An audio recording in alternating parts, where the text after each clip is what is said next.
নমস্কার, আমি সোমা। ২৬শে জুন ২০২৫ বিশ্বের বিভিন্ন প্রান্তে ঘটে যাওয়া কয়েকটি উল্লেখযোগ্য ইতিবাচক সংবাদ এখানে মেলে ধরা হলো। আফ্রিকায় প্রথমবারের মতো ১০০% সোলার শক্তি চালিত গ্রাম কেনিয়ার একটি প্রত্যন্ত গ্রামে সফলভাবে চালু হলো সম্পূর্ণ সৌরশক্তি নির্ভর বিদ্যুৎ ব্যবস্থা। এই প্রকল্পের মাধ্যমে ৫০০টিরও বেশি পরিবার আলোর মুখ দেখল এবং শিক্ষা, স্বাস্থ্য, জল সরবরাহর অভাবনীয় উন্নতি সম্ভব হলো। জার্মানিতে প্রথমবার কৃত্রিম বুদ্ধিমত্তায় পরিচালিত ট্রেন পরীক্ষামূলকভাবে সফল। জার্মান রেল সংস্থা ডয়চে বান পরীক্ষামূলকভাবে চালালো দেশের প্রথম এআই চালিত ট্রেন। সফল পরীক্ষার মাধ্যমে রেল যাত্রা আরও নিরাপদ ও সময়ানুবর্তী হবে বলে আশাবাদী প্রযুক্তিবিদরা।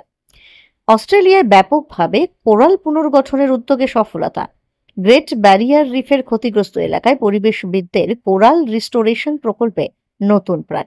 ৭০% প্রতিস্থাপিত কোরাল জীবিত ও বেড়ে উঠেছে বলে জানিয়েছেন গবেষকেরা। ভারতে স্বেচ্ছাসেবীদের মাধ্যমে ১০ লক্ষ বৃক্ষরোপণ সম্পন্ন। পরিবেশ সংরক্ষণে এগিয়ে এলেন ভারতের ১০,০০০ স্বেচ্ছাসেবক। মাত্র এক সপ্তাহে দেশ জুড়ে লাগানো হলো ১০ লক্ষ গাছ, যার বেশিরভাগই ফল ও ঔষধি গাছ। পরিবেশবিদরা এই উদ্যোগকে বলেছেন সবুজ বিপ্লবের নতুন অধ্যায়। পশ্চিমবঙ্গে প্রথমবারের মতো সরকারি উদ্যোগে গ্রামীণ নারীদের জন্য ই-কমার্স প্রশিক্ষণ শিবির। পশ্চিমবঙ্গ সরকারের উদ্যোগে জলপাইগুড়ি ও মালদহ জেলায় শুরু হলো গ্রামীণ মহিলাদের জন্য ই-কমার্স ও ডিজিটাল বিপণন প্রশিক্ষণ কেন্দ্র।